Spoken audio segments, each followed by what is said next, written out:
ये खूबसूरत समय जो परमेश्वर ने हमें दिया कि हम परमेश्वर के वचनों में आगे बढ़े, आत्मिक जीवन में ऊंचाइयों पर चढ़ सके।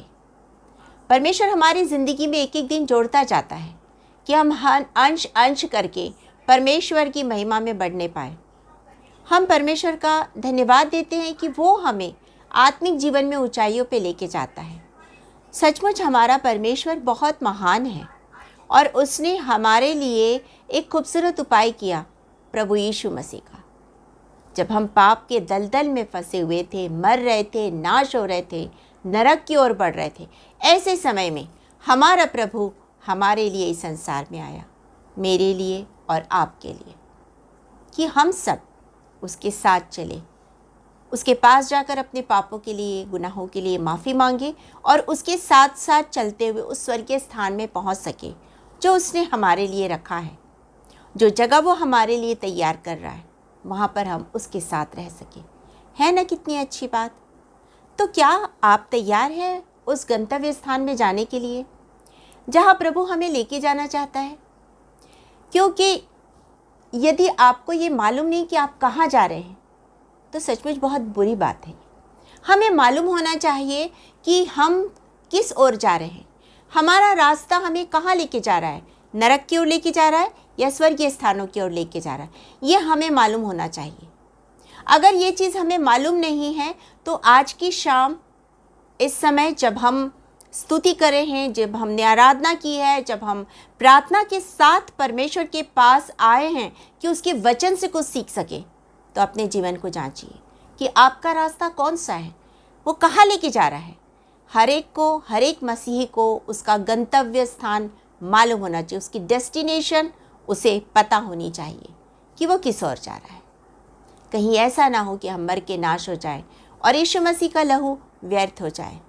ऐसा नहीं होना है, पर ऐसा होना है कि हम उसके साथ चलते चलते एक दिन स्वर्ग में पहुंच जाए और वो घर, वो जगह जो वो मेरे लिए और आपके लिए बना रहा, उस स्थान में हम रहने पाए।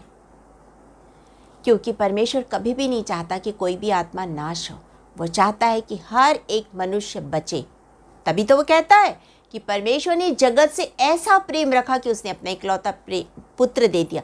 मतलब कि मुझसे और आपसे और सारे संसार से उसने प्रेम रखा। तो हमें इस बात को समझना चाहिए और हमें जानना चाहिए कि हम जा कहाँ रहे हैं, हमारा मसीही जीवन कैसा है, क्या हम परमेश्वर के योग्य हैं या नहीं है।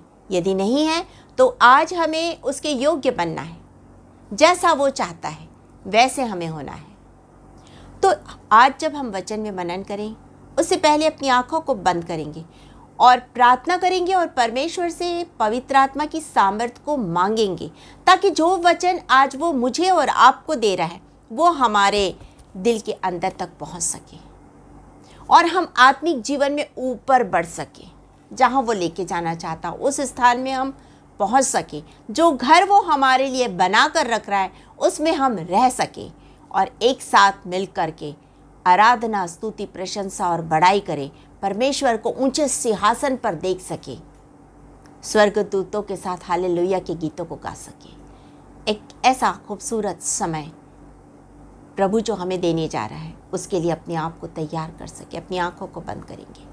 Thank you lord, thank you Jesus. धन्यवाद यीशु, धन्यवाद यीशु, धन्यवाद यीशु। Thank you Jesus.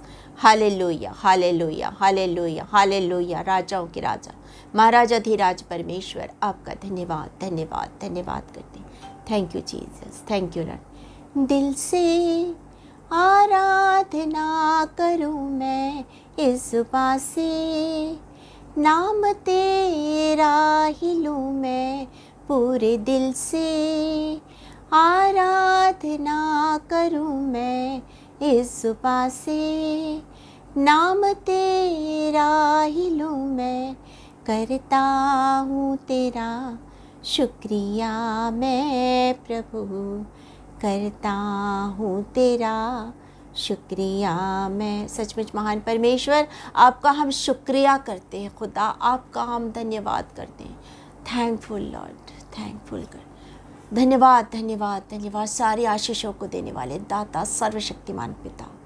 धन्यवाद करते हुए इस समय जितने भी लोग जुड़े हैं एक एक जन इस फेसबुक लाइव में जितने लोग आए हैं सबको आपके चरणों के पास लेकर आते हैं। आपका धन्यवाद देते हैं आज के समय के लिए, ये दिन, ये समय जो आपने हमारी ज़िंदगी में दिया कि हम इस समय आपके वचन की पर मनन करने जा रहे हैं और उस आशीष को पाने जा रहे हैं। आपका धन्यवाद करते हैं। इस समय में पिता जितने लोग जुड़े हैं एक एक जन को आत्मा की सामर्थ्य से भर दीजिए। आज जो वचन आप हमें देना चाहते हैं, जो बातचीत आज आप हमसे करना चाहते हैं, हम उसे सुन सके, कर सके और आपके वचन में आगे बढ़ सके। हम प्रार्थना करते हैं इस समय में पिता, मैं अपने आप को शून्य करती हूँ, पवित्र आत्मा की सामर्थ्य से मुझे भर दीजिए। एक एक शब्द आपकी ओर से हो, एक भी शब्द मेरी ओर से ना हो। और इस समय में विशेष रूप से मैं प्रार्थना करती हूँ उन सब के लिए जो अपनी अपनी प्रार्थना और निवेदनों के साथ आपके पास आते हैं। यदि वो बीमारी की अवस्था में है प्रभु जी और बड़े विश्वास के साथ आपके पास आए हैं, महान परमेश्वर पिता आपसे प्रार्थना करते हैं कि आप उनकी ज़िंदगी में चंगाई की नदियों को आज बहा दीजिए। जो अपने परिवारों को इस समय आपके पास लेकर आए, उनके परिवारों को आशीष दीजिए। अब उनके बच्चों को, पति पत्नी को, सबको आशीष दीजिए। जो जॉबलेस है और बड़ी आशा से आए हैं कि आप उनके लिए आशीष के द्वार खोलें, आज उनके लिए आशीष के द्वारों को खोल दीजिए। महान परमेश्वर हर एक को पवित्र आत्मा का अभिषेक देकर एक एक का उपयोग कीजिए। जो सेवकाई के क्षेत्र में है उनकी सेवकाई और अधिक आशीषित होने पाए। आपका धन्यवाद करते हैं, आप हमारी प्रार्थना सुन रहे हैं। इस विनती को यीशु मसीह के नाम से मांग लेते हैं, सुनिए और दया से ग्रहण कीजिए। आमीन आमीन। आप मेरे साथ निकाल लीजिए रोमियो और उसके पहले अध्याय और उसके 8 वचन से 12 वचन तक। Romans chapter 1 verse 8 to 12। यहाँ पर इस तरह लिखा है, मैं आपके लिए पढ़ देती हूँ।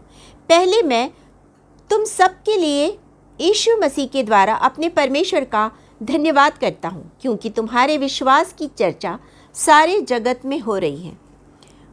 परमेश्वर जिसकी सेवा मैं अपने आत्मा से उसके पुत्र के सुसमाचार के विषय में करता हूँ, वही मेरा गवाह है कि मैं तुम्हें किस प्रकार लगातार स्मरण करता रहता हूँ और नित्य अपनी प्रार्थनाओं में विनती करता हूँ कि किसी रीति से अब तुम्हारे पास आने की मेरी यात्रा परमेश्वर की इच्छा से सफल हो, क्योंकि मैं तुमसे मिलने की लालसा करता हूँ कि मैं तुम्हें कोई आत्मिक वरदान दूँ जिससे तुम स्थिर हो जाओ।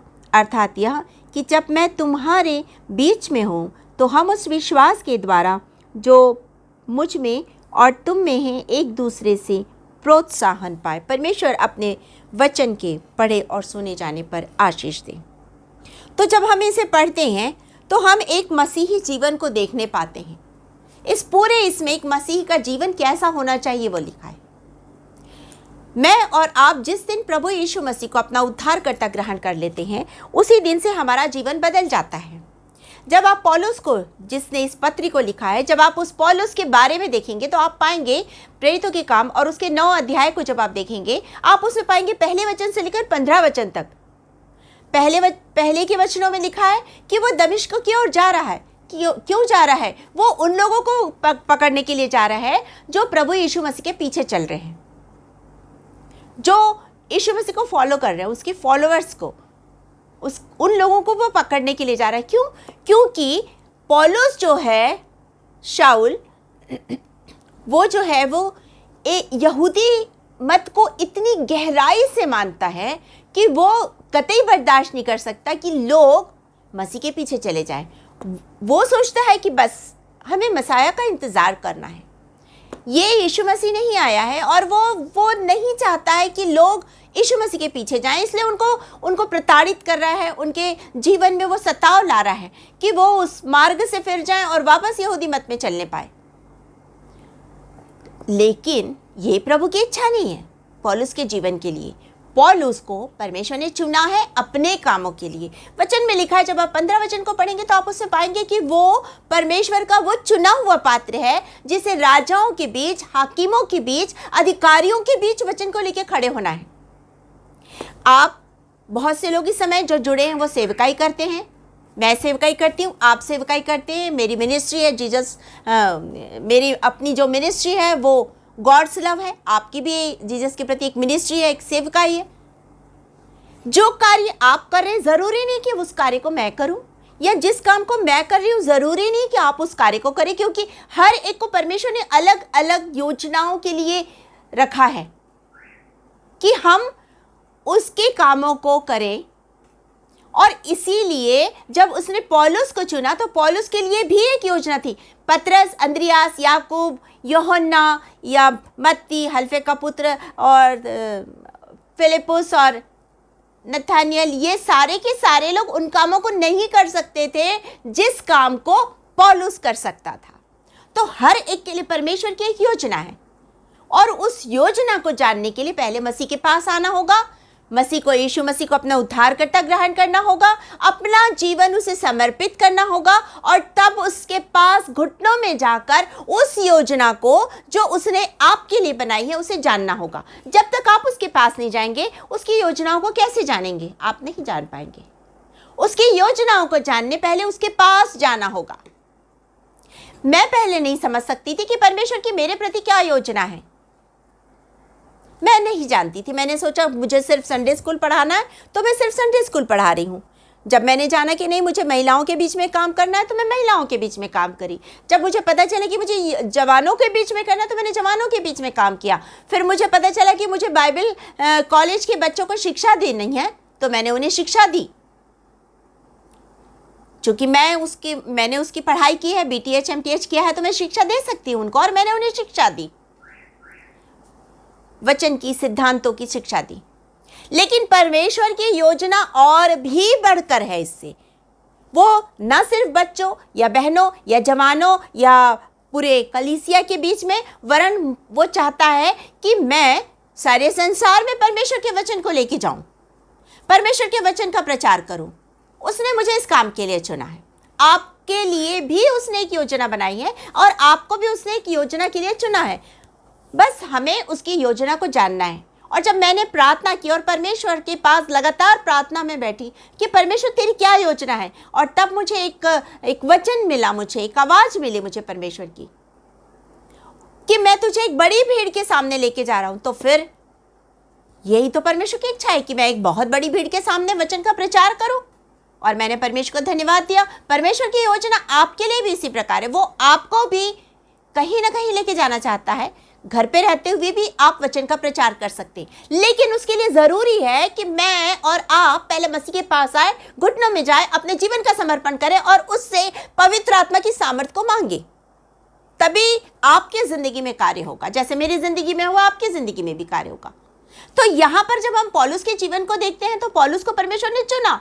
जब उसका प्रभु यीशु मसीह के साथ आमना सामना हुआ, बातचीत हुई, उसका जीवन बदल गया। अभी तक वो लोगों को सता रहा है, अब वो क्या कर रहा है? लोगों को बचा रहा है नरक की ओर जाने से, उन्हें स्वर्ग की ओर ले जाने का मार्ग दिखा रहा है। आज परमेश्वर मेरे और आपकी जिंदगी से भी यही चाहता है, क्योंकि लोग मर मर के नाश हो रहे हैं। उन्हें स्वर्ग जाने का रास्ता नहीं मालूम है। रास्ता कौन बताएगा? आप बताएंगे। आपके पास प्रभु यीशु मसीह है। आप सिर्फ और सिर्फ आप बता सकते हैं और कोई नहीं बता सकता है। तो आपको उसके लिए अपने आप को परमेश्वर के हाथ में सौंपना है और उस बात को, उस जीवन को जीना है जैसा वो चाहता है। एक मसीह का जीवन, मसीही जीवन मुझे और आपको जीना है। और जब हम यहाँ पर देखते हैं तो हम उस मसीही जीवन की झलक को यहाँ पाते हैं जो मुझे और आपको जीना है। क्योंकि पौलुस कहता है 1 कुरिन्थियों 11 अध्याय के पहले वचन में कि तुम मेरी सी चाल चलो जैसा मैं मसीह की चाल चलता हूँ। तो मुझे और आपको उसी मार्ग में चलना है, उसी चाल को चलना है, अपना जीवन प्रभु के हाथ में देना है और कहना है प्रभु मैं तेरी दासी हूँ, प्रभु मैं तेरा दास हूँ, मुझे तेरे विश्वास के अनुसार हो, तेरी जो इच्छा है, तेरी योजना है, उसके अनुसार मेरा जीवन हो। अपना जीवन उसके हाथ में समर्पित करना है, जैसे पौलुस ने अपना जीवन समर्पित किया। आज परमेश्वर आपकी जिंदगी भी सिर्फ चाहता है। तो हम यहाँ पर पहली चीज को देखते हैं, एक मसीही को किस प्रकार जीना है, उसके में हम पहली चीज को देखते हैं। यहाँ पर लिखा हुआ है, मैं आपके लिए पढ़ देती हूँ 8 वचन में, रोमन्स चैप्टर 1 वर्स 8। पहले मैं तुम सबके लिए यीशु मसीह के द्वारा अपने परमेश्वर का धन्यवाद करता हूं। एक मसीह को कैसे जीना है? एक मसीह को धन्यवादी जीवन देना है, जीना है। अपने आप को परमेश्वर के हाथ में जब सौंपे तो धन्यवाद दीजिए। मतलब ये कि पहली चीज हम यहां सीख रहे, धन्यवाद से भरा हुआ जीवन। एक मसीही का जीवन धन्यवाद से भरा हुआ जीवन होना चाहिए। हमें हर बात में, हर चीज में परमेश्वर को धन्यवाद देना है, कुड़कुड़ाना नहीं है। अरे ऐसा हो गया, वैसा हो गया, वैसा हो गया, नहीं। परमेश्वर को धन्यवाद दीजिए। बहुत गर्मी है, धन्यवाद दीजिए। बहुत ठंड है, धन्यवाद दीजिए। बहुत बारिश हो रही है, धन्यवाद दीजिए। धन्यवाद दीजिए हर चीज के लिए, हर पल के लिए, हर क्षण के लिए धन्यवाद दीजिए। परमेश्वर बहुत महान है। अय्यूब ने क्या किया? अय्यूब की जिंदगी को जब आप देखेंगे, अय्यूब उसके पहले अध्याय को देखेंगे, आपने उसमें पहले अध्याय में क्या पाएंगे? आप पाएंगे कि उसके बच्चे मर गए, उसकी संपत्ति खत्म हो गई, उसका नाम जो प्रतिष्ठा थी वो धूमिल हो गई, उसका पूरा शरीर घावों से, बीमारियों से भर गया, लोग उसे पहचान नहीं रहे, लोग उस पर हंस रहे हैं, उसका ठट्ठा कर रहे हैं, उपहास उड़ा रहे हैं। उसके दोस्त आके उससे कह रहे हैं कि तूने जरूर कुछ ना कुछ गलत किया है। यहां तक उसकी पत्नी अब कह रही है कि अब तो परमेश्वर को छोड़ दे, अब तो परमेश्वर की बुराई कर। लेकिन वो क्या कहता है? परमेश्वर ने दिया, परमेश्वर ने लिया, उसका नाम धन्य है। तो आप उसने धन्यवाद दिया परमेश्वर को। परमेश्वर ने दिया, परमेश्वर ने लिया। एक बहुत बड़ा एक्सीडेंट हो गया, आप गिर गए, आपको बहुत चोट लग गई, धन्यवाद दीजिए, परमेश्वर ने एक जिंदगी आपको दोबारा दे दी, आपको दोबारा एक समय मिल गया। धन्यवाद दीजिए इस समय के लिए कि परमेश्वर आपकी जिंदगी में काम कर रहा है। उसने आपको बहुत बड़े एक्सीडेंट से बचाया। हो सकता आप कुछ हो सकता था बहुत बुरा, लेकिन परमेश्वर ने बहुत बुरा नहीं होने दिया, तो धन्यवाद दीजिए। हर एक चीज के लिए, यदि बिजनेस में कोई लॉस हो रहा है तो भी धन्यवाद दीजिए, क्योंकि प्रभु आपको और दुगनी आशीष देने जा रहा है। वेट कीजिए उस आशीष का। बिजनेस हमने भी किया, हम बहुत बिजनेस करते थे, हमारा बहुत बड़ा काम था। एक समय ऐसा आया हमारी जिंदगी में भी कि हमें लगा कि हमारा बिजनेस ठप हो रहा है, खत्म हो रहा है। हम परमेश्वर की ओर नजदीक गए, हम और परमेश्वर से प्रार्थना करने लगे। और आप विश्वास नहीं करेंगे, जिस स्थान पर आज मैं बैठ के आपके साथ वचन का प्रचार कर रही हूं, इसी रूम में जहां पर आज मैं आपके बीच में बैठ करके वचन बांट रही हूं, यहीं से मैंने स्वर्गदूतों को देखा और मुझे ढाढ़स आया कि परमेश्वर हमारे साथ है और हमारा बिजनेस जरूर और आगे बढ़ेगा। और उसके बाद ऐसा हुआ कि हम वाकई हमारा बिजनेस वापस आगे बढ़ा और बहुत ऊपर गया। तो हमारी जिंदगी में उतार आता है, चढ़ाव आता है। उतार के लिए भी धन्यवाद दीजिए, चढ़ाव के लिए भी धन्यवाद दीजिए। हम अच्छी चीजों को तो बड़े खुशी से लेते, तो हम बुरी चीजों को लेने में क्यों दुखी हो जाते हैं? बुरी चीजों को भी लीजिए, धन्यवाद के साथ लीजिए, क्योंकि आप हमेशा याद रखिए कि जब आपकी जिंदगी में कोई बुरी चीज आती है, परमेश्वर और जोर से आपको थाम लेता है। मैं आज भी याद करती हूँ, मैं एक कोरियाई हृदय का मसीह नाम की एक पुस्तक को पढ़ती थी बहुत समय पहले। उसमें एक स्त्री का वर्णन था, कोरियाई हृदय का मसीह। अगर आपको कभी मिल जाए तो जरूर पढ़िएगा। दक्षिण कोरिया के लोगों ने किस तरह से सताव का सामना किया था, किस तरह वो तकलीफ में थे। वहां पर वो एक स्त्री थी जो एक छोटी सी कोठरी में बंद थी, जिसमें इंसान खड़ा भी नहीं हो सकता था, ठीक से बैठ भी नहीं सकता था। एक ही पोजीशन में उसे बैठना होता था। 1 साल, 2 साल, 3 साल, 4 साल, 5 साल गुजरते जा रहे थे, वो उसके अंदर बंद थी। थोड़ी देर के लिए उसे बाहर निकाला जाता था और उसे वापस बंद कर दिया जाता था। और फिर जब वो सारी प्रॉब्लम सॉल्व हो गई और वो देश आज़ाद हो गया, और उसके बाद में वो स्त्री को जब जेल से बाहर निकाला, काफ़ी समय बीत चुका था और वो ठीक से खड़े भी नहीं हो पाती थी। और जब उससे लोगों ने पूछा कि कैसा लग रहा है आपको, पत्रकारों ने उससे पूछा कैसा लग रहा है आपको जेल की इस छोटे से कमरे से बाहर निकल, जहां वो ऐसे बैठी रहती थी पूरे समय, तो आपको कैसे लग रहा है? जानते हैं आपने उसने क्या उत्तर दिया? उस स्त्री ने कहा, उस बहन ने कहा कि मुझे अभी यहाँ अच्छा नहीं लग रहा है, क्योंकि जब मैं उस छोटी सी कोठरी में थी, मैं प्रभु की गोद में बैठी हुई थी और मुझे कोई दर्द, कोई तकलीफ का एहसास भी नहीं हो रहा था। तो हमेशा याद रखिए, यदि आपकी जिंदगी में दुख है तो परमेश्वर को धन्यवाद दीजिए, क्योंकि वो दुख में आपके साथ है। वो दुख की और उस अंधकार की और उस वेदना की और उस मृत्यु की घाटी में आपको और कस के पकड़ लेता है, क्योंकि उसने आपसे वादा किया है। उसने आपसे वादा किया है, इसलिए वो आपको और थाम लेता है। जब आप भजन संहिता 23 पढ़ेंगे, आप इसी बात को पाएंगे। इसलिए परमेश्वर को धन्यवाद दीजिए। फिलिपियों की पत्री उसके 4 अध्याय को पढ़ेंगे आप, 4 अध्याय के 4 वचन से लेकर के 6 वचन तक आप उसे पाएंगे। आपके प्रार्थना और निवेदन को धन्यवाद के साथ प्रभु के पास लाना है। आपके हर एक प्रार्थना, हर एक निवेदन को धन्यवाद के साथ लाना है प्रभु के पास। तो परमेश्वर को धन्यवाद दीजिए कि प्रभु आपके साथ है और उसने आपको 1 मिनट के लिए भी अकेला नहीं छोड़ा है, वरन वो आपको अपनी गोद में उठा के रखता है। धन्यवाद दीजिए। जब आप पहला थिस्सलुनीकियों 5 अध्याय और 18 वचन को पढ़ेंगे, वहां पर भी इसी वचन को पाएंगे कि हर समय हर बात के लिए हमें परमेश्वर को धन्यवाद देना है, हमें परमेश्वर को धन्यवाद देना है। तो जब हम यहाँ पर पढ़ते हैं पहली लाइन, तो हम उसमें पाते हैं कि परमेश्वर का धन्यवाद हो। पौलुस धन्यवाद दे रहा है, परमेश्वर ने, यीशु मसीह ने धन्यवाद दी और रोटी तोड़ी और अपने चेलों को दी। धन्यवाद के साथ रोटी तोड़ी और वो 5,000 से ज्यादा लोगों को दी वो रोटी। तो ये परमेश्वर हमारी जिंदगी में चाहता है कि मैं और आप हमेशा हर पल हर समय धन्यवाद देते रहें। आज हमारा परमेश्वर चाहता है कि हम हमेशा हर पल हर समय धन्यवाद दें। हमारा मन धन्यवाद से, आनंद से भरा रहे, धन्यवाद से भरा रहे। हम यहाँ पर दूसरी चीज पाते, हमने पहली चीज देखी हमारा जीवन एक मसीह का जीवन धन्यवाद से भरा हो। हम यहाँ दूसरी चीज देखते हैं, 10 वचन में लिखा है, और नित्य अपनी प्रार्थनाओं में विनती करता हूं। दूसरी चीज हम यहां देखते हैं, आपका जीवन धन्यवाद से भरा हो। दूसरी चीज, आपका जीवन प्रार्थनाओं से भरा हो। आपका जीवन प्रार्थनाओं से भरा हो। जब आप यीशु मसीह को देखेंगे, उसने अपनी सेवकाई को शुरू करने के पहले मत्ती रचित सुसमाचार के अध्याय 4 को देखेंगे तो आप उसे पाएंगे कि उसने क्या किया, प्रार्थना की, उपवास किया और प्रार्थना की, और तब अपनी सेवकाई शुरू की। तब उसने पतरस, अंद्रियास, याकूब और यूहन्ना को बुलाया। तब उसने अपनी सेवकाई को आरंभ किया। जब उसने अपने 12 चेलों को चुना, उसने प्रार्थना की और तब 12 चेलों को चुना। उसने हर एक काम के पहले, हर एक बात के लिए प्रार्थना की। यहां तक कि क्रूस पर जाने के पहले भी वो गतसमनी के बाग में प्रार्थना कर रहा है। वो हमें शिक्षा दे रहा है कि मुझे और आपको हर पल हर समय प्रार्थना करना है। और वो जब आप मत्ती रचित सुसमाचार के 26 अध्याय और उसके 41 वचन को देखेंगे, मैथ्यू चैप्टर 26 वर्स 41, तो आप उसे पाएंगे, जागते और प्रार्थना करते रहो, जागते और प्रार्थना करते रहो। उसमें प्रभु यीशु मसीह क्लियरली आपसे और मुझसे कह रहा है कि जागो और प्रार्थना करो। तो मुझे और आपको प्रार्थना करना है। हमारा जीवन प्रार्थनाओं का जीवन हो, हमारा जीवन प्रार्थनाओं से भरा हुआ जीवन हो। और प्रार्थना करने का मतलब ये नहीं है कि बस घुटना टेक लिए प्रार्थना कर लिए, फॉर्मल नहीं। प्रभु चाहता है कि अपने दिल को खोलकर प्रभु के पास रखे, हम दिल से बात करें। हन्ना की प्रार्थना आप जानते हैं, हन्ना दिल खोलकर बात कर रही थी प्रभु से। आज परमेश्वर चाहता मैं और आप दिल खोलकर बात करें।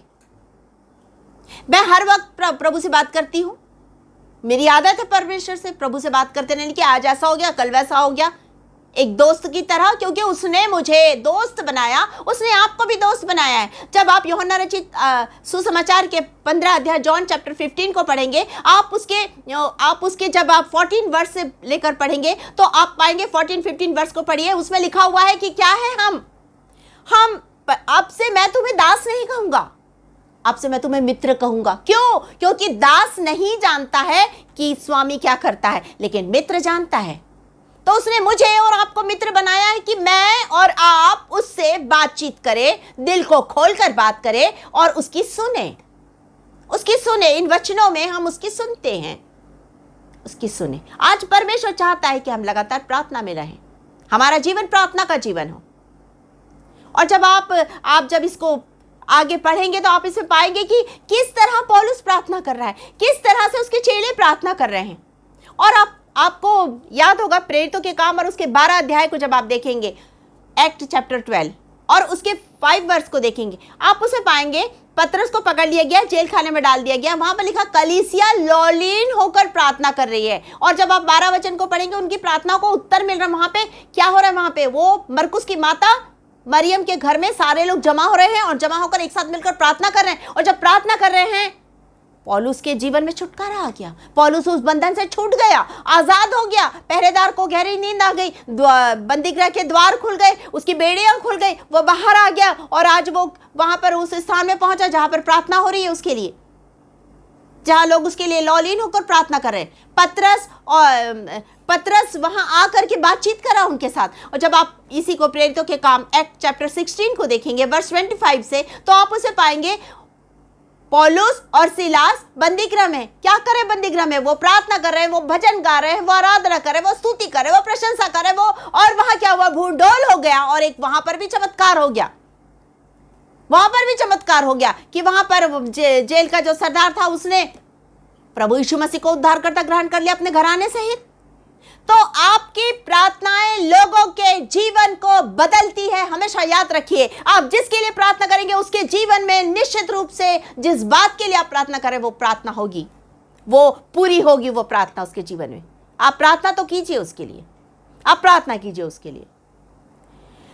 हमें प्रार्थना योद्धा परमेश्वर ने बना के रखा है। तो हमने पहली चीज देखी, आपका जीवन, एक मसीह का जीवन कैसे होना है, धन्यवाद से भरा हुआ। हम दूसरी चीज देख रहे हैं, एक मसीह का जीवन प्रार्थनाओं से भरा हुआ होना चाहिए। हमें निरंतर प्रार्थना करती रहनी है, निरंतर प्रार्थना करते रहो, निरंतर प्रार्थना करते रहो, निरंतर प्रभु से बात करते रहो और उसको उत्तर पाके उस आशीष को पाते रहो। हम यहां पर तीसरी चीज देखते हैं, हमने पहली चीज देखी जीवन कैसा होना है, धन्यवाद से भरा। हमने दूसरी चीज देखी जीवन कैसा होना चाहिए, प्रार्थना से भरा। हम तीसरी चीज यहां पर देख रहे हैं, जीवन हमारा आनंद से भरपूर होना चाहिए। जब आप प्रभु यीशु मसीह को उद्धारकर्ता ग्रहण करेंगे, आपका जीवन बदल जाएगा, आपके जीवन में आनंद आ जाएगा, आपका जीवन आनंद से भर जाएगा। जब आप यूहन्ना रचित सुसमाचार और उसके 15 अध्याय जॉन चैप्टर 15 को आप निकालिए, देखिए उसमें एक आपके लिए एक क्या वचन रखा है प्रभु ने। जॉन चैप्टर 15, आप उसे मेरे साथ निकालिए और उसमें देखिए वर्स 10 से पढ़ूंगी। जॉन चैप्टर 15 वर्स 10, यदि तुम मेरी आज्ञाओं को मानोगे तो मेरे प्रेम में बने रहोगे, जैसा कि मैंने अपने पिता की आज्ञाओं को माना और उसके प्रेम में बना रहता हूं। ये वचन देखिए 11 में लिखा है, मैंने ये बातें तुमसे इसलिए कही कि मेरा आनंद तुम में बना रहे और तुम्हारा आनंद पूरा हो जाए। मेरा आनंद तुम में बना रहे और तुम्हारा आनंद पूरा हो जाए। आज हमारा परमेश्वर चाहता है कि हमारा आनंद उसमें पूरा हो जाए, हमारा आनंद उसमें पूरा हो। और ये तभी संभव है जब आप परमेश्वर के पास जाएंगे, जब आप प्रार्थना करेंगे, जब आप आराधना करेंगे, जब आप परमेश्वर की आवाज को सुनेंगे, जब आप अपना जीवन उसे समर्पित करेंगे, तो परमेश्वर चाहता है कि वो आनंद आप में पूरा हो। और वचन आपसे कहता है, फिलिपियों की पत्री और उसके अध्याय 4 के 4 वचन में लिखा है, फिलिपियंस चैप्टर 4 वर्स 4, प्रभु में आनंदित रहो। मैं फिर कहता हूं, आनंदित रहो प्रभु में। मुझे और आपको हर पल हर समय आनंदित रहना है। हमें आनंद से भरपूर होकर अपना जीवन जीना है, क्योंकि हमारा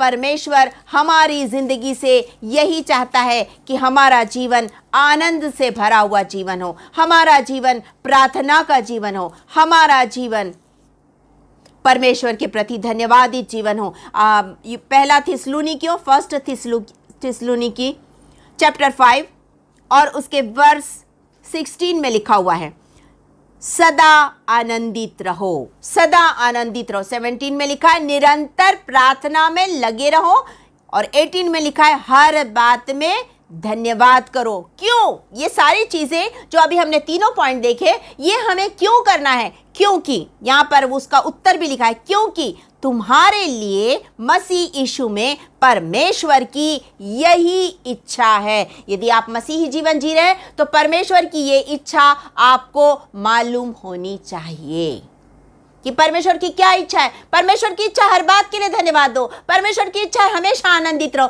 परमेश्वर की इच्छा निरंतर प्रार्थना करते रहो। ये प्रभु यीशु मसीह में परमेश्वर की इच्छा है। आपका मसीही जीवन ऐसा जीवन होना है।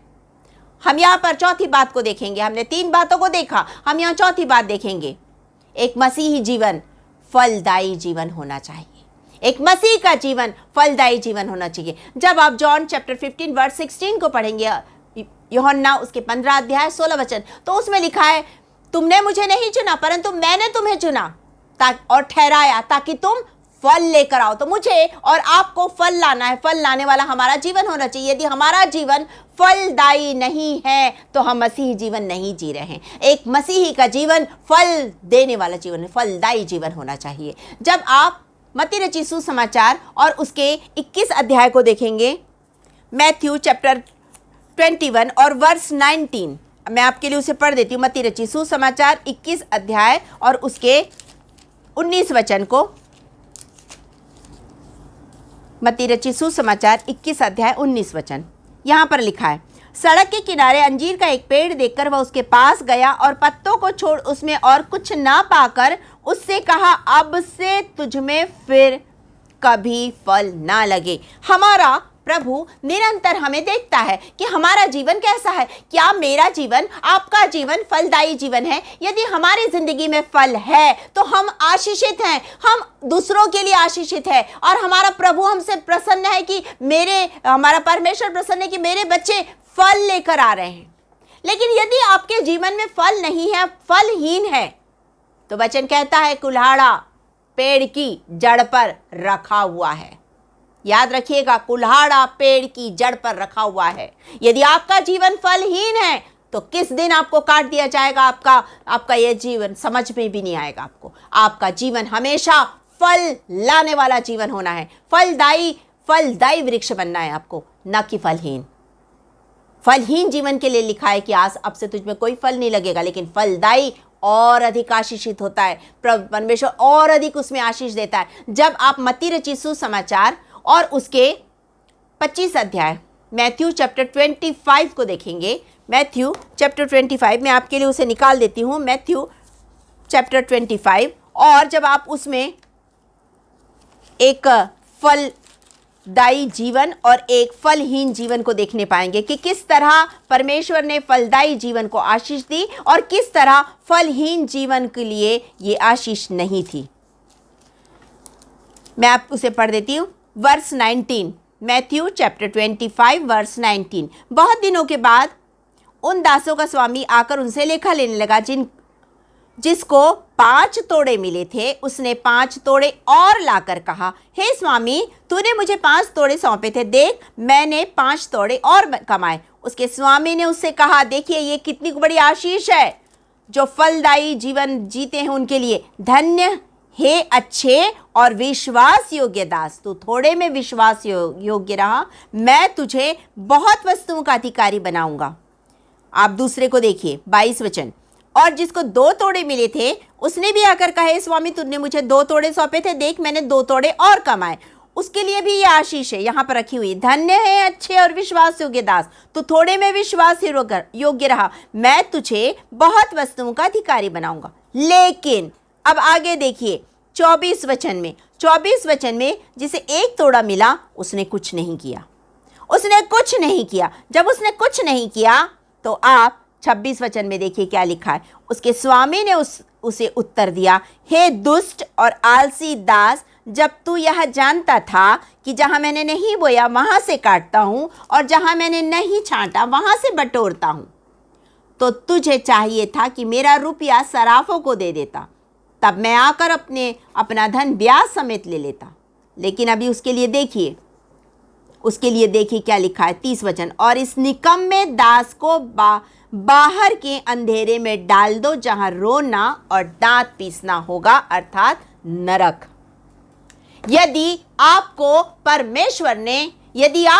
परमेश्वर ने एक खूबसूरत जीवन दिया है तो यह जीवन आपका फलदायी जीवन होना चाहिए, न कि फलहीन। यदि आपका जीवन फलदायी है तो वो आशीष जो वहां पर आप अभी पढ़ रहे थे उसमें देखा आपने, वो आशीष आप पाएंगे। लेकिन यदि आपका जीवन फलदायी जीवन नहीं है तो आप उसी नरक की आग में जहां रोना और दांत पीसना होगा उसमें डाल दिए जाएंगे। आज अपने आप को जांच के देखिए कि आप किस प्रकार का मसीही जीवन जी रहे हैं। क्या आपका जीवन धन्यवाद से भरा हुआ है? क्या आपका जीवन प्रार्थनाओं से भरा हुआ है? क्या आपका जीवन आनंद से भरा हुआ है? क्या आपका जीवन फलदायी जीवन है, फलों से भरा हुआ है? और हम 5वीं बात यहां पर देखेंगे, क्या आपका जीवन प्रोत्साहन देने वाला जीवन है?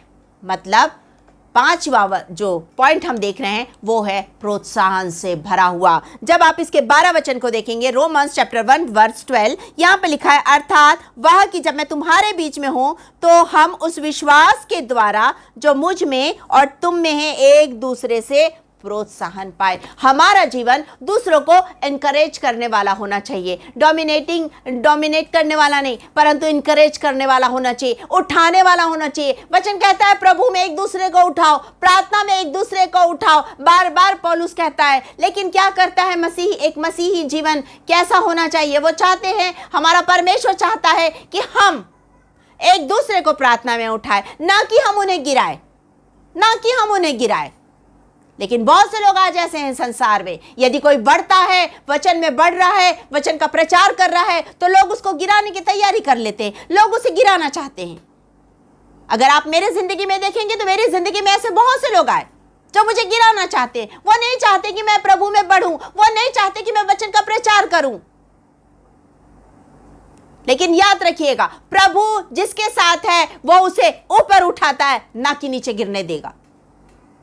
वो कभी गिरने नहीं देता। तो आपको और मुझे दूसरों को प्रोत्साहन देना है। यहां पर वो कहता है मेरा विश्वास और तुम्हारा विश्वास, हम एक दूसरे को इसके द्वारा क्या करें, उठाए, एक दूसरे को प्रोत्साहन दे। एक मसीह का जीवन प्रोत्साहन से भरा हुआ जीवन हो।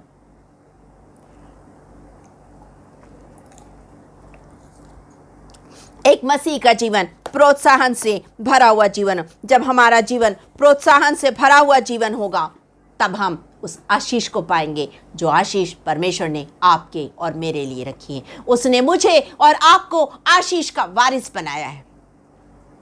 उसने मुझे और आपको आशीष का वारिस बनाया, और ये तब हमारी जिंदगी में होगा जब हम मसीह की चाल चलेंगे, जब हमारा जीवन मसीह को भाए, जब हम मसीह के रास्ते पर चलेंगे। यदि हमें 5 तोड़े मिले, हमें उसका उपयोग करना है। हमें 2 तोड़े मिले, हमें उसका उपयोग करना है। हमें 1 तोड़ा मिले, हमें उसका भी उपयोग करना है। यदि हमने उसका उपयोग नहीं किया, जिस काम के लिए आप और मैं चुने गए हैं, यदि हमने उस काम को नहीं किया है, तो याद रखिएगा हमारा रास्ता स्वर्ग की ओर नहीं जा रहा है। जैसा मैंने शुरू में कहा, आपको आपकी डेस्टिनेशन मालूम होनी चाहिए कि आप कहाँ जा रहे हैं, किस रास्ते पर चल रहे हैं, और चलते चलते कहाँ जाने वाले हैं, आपको यह मालूम होना चाहिए। यदि आप प्रभु के पीछे चल रहे हैं तो निश्चित रूप से प्रभु आपके हाथों को थाम के अपने मार्ग में लेके चला जा रहा है। लेकिन यदि आप प्रभु के पीछे नहीं चल रहे हैं तो आप नरक की ओर बढ़ रहे हैं, जो आपको अंधेरे कोने में लेके जाने वाला, उस अंधकार भरी जगह में लेके जाने वाला, जहां पर रोना है, जहां पर दांत पीसना है, जहां पर गंधक की झील है, जहां पर आग है। वो आग जो आपको जलानी, जिसमें आप जलते रहेंगे, लेकिन आप भस्म नहीं होंगे, बस जलते रहेंगे और जलते जलते ही जलते रह जाएंगे। उस जगह में परमेश्वर नहीं चाहता कि आप उस जगह में जाओ। परमेश्वर चाहता है कि आप यीशु मसीह के पीछे चलो, आप यीशु मसीह को अपना उद्धारकर्ता ग्रहण करो और यीशु मसीह के पीछे पीछे चलो। रास्ता जरूर सकरा है, लेकिन आपको स्वर्ग की ओर लेके जाएगा। रास्ता जरूर चौड़ा है, लेकिन वो आपको नरक की ओर लेके जाएगा। शैतान बहुत सारे लुभावनी चीजों को रखा है। उस लुभावनी चीजों में प्रिय लोगों मत फंसिए उस लुभावनी चीजों में, परंतु जो तोड़ा आपको मिला है उसका उपयोग कीजिए। यदि आप ये कहते हैं कि मुझे कोई वरदान नहीं मिला, मुझे भविष्यवाणी करने का वरदान नहीं मिला है, मुझे वचन प्रचार का वरदान नहीं मिला, अरे तो आपको वरदान मिला है ना प्रार्थना करने का, और ये सबसे बड़ा वरदान है जो आपको इस समय मिला है। तो प्रार्थना करो, घुटने में जाओ, अपने जगह पर बैठ के दूसरों के लिए प्रार्थना करो। आज परमेश्वर चाहता है कि आप और मैं दूसरों के लिए प्रार्थना करें, ताकि वो वचन का प्रचार करे और जो वो फल लाए उसमें से मुझे और आपको भी कुछ हिस्सा मिले। आप उनके लिए प्रार्थना करो। प्रार्थना करना बहुत जरूरी है। आप धन्यवाद करो हर एक के जीवन के लिए। उन सुसमाचार प्रचारकों के लिए धन्यवाद करो कि वो आपके काम को कर रहे हैं। परमेश्वर तेरा धन्यवाद हो कि तूने सुसमाचार प्रचारकों को रखा है। तेरा धन्यवाद हो मेरे जीवन के लिए, तेरा धन्यवाद हो दूसरों के जीवन के लिए। हर एक बात के लिए हर पल हर समय धन्यवाद देते रहिए। धन्यवाद दीजिए अपने देश के लिए, धन्यवाद दीजिए। इतना खूबसूरत देश प्रभु ने आपको दिया है। जरूरी नहीं है कि हर एक जन जाके स्विट्जरलैंड में रहे। यदि आपको इंडिया में रखा है तो परमेश्वर की एक योजना है, जिस योजना के कारण आपको इस देश में रखा, वो योजना को प्रभु से मांगिए और बोलिए कि पूरा कीजिए प्रभु, उस योजना को मेरी जिंदगी में पूरा कीजिए। प्रभु आज आपकी जिंदगी में काम करने जा रहा है। प्रभु आज आपको अपने मार्ग पर लेके जा रहा है। प्रभु आज आपके हाथों को थाम कर उस रास्ते पर ले जा रहा है जो मसीह का जीवन होना चाहिए। आज परमेश्वर चाहता है कि यह जीवन आपका भी हो। और हमने यहाँ से इन 5 बातों को सीखा। हमने पहली चीज को देखा यहाँ पे कि एक मसीह का जीवन धन्यवाद से भरा हुआ जीवन हो। हमने दूसरी चीज को देखा, एक मसीह का जीवन प्रार्थना से भरा हुआ जीवन हो। एक मसीह का जीवन, तीसरी चीज को देखा, मसीह का जीवन आनंद से भरा हुआ जीवन हो। हमने चौथी चीज को देखा, एक मसीह का जीवन फलों से भरा हुआ जीवन हो, फलदायी जीवन हो। हमने 5वीं चीज देखी, एक मसीह का जीवन प्रोत्साहन से भरा हुआ जीवन हो। हमें एक दूसरे को प्रोत्साहित करना है, ना कि उसको नीचे गिराए। हर चीज के लिए धन्यवाद दीजिए। हर चीज को आनंद के साथ सकारात्मक रूप से ग्रहण कीजिए। सकारात्मक रूप से ग्रहण कीजिए। किसी भी चीज में नुक्ताचीनी मत निकालिए कि ऐसा हो गया वैसा हो गया। कोई बात नहीं, जो भी हो गया प्रभु तेरा धन्यवाद हो। यदि बुरा हुआ तो भी प्रभु तेरा धन्यवाद हो, क्योंकि प्रभु आपके साथ है। उस समय में भी आपके हर दुख की घाटियों में प्रभु आपको थाम के ले चल रहा है। वो आपको निश्चित रूप से उस गंतव्य स्थान में लेके जाएगा। बस आप उसके हाथों को थामे रखिए, बस आप उसके पीछे चलिए, उस पर पूरा भरोसा रखते हुए। वो आपको वहाँ लेके जाएगा। हनोक परमेश्वर के साथ साथ चलता रहा, चलते चलते वो स्वर्ग में चला गया। एलिया परमेश्वर के साथ साथ चला, अग्निमय रथ आके उसे उठा के ले गए। परमेश्वर के साथ साथ चलिए, प्रभु यीशु मसीह जब आएगा बादलों पर आपको उठा के ले जाएगा।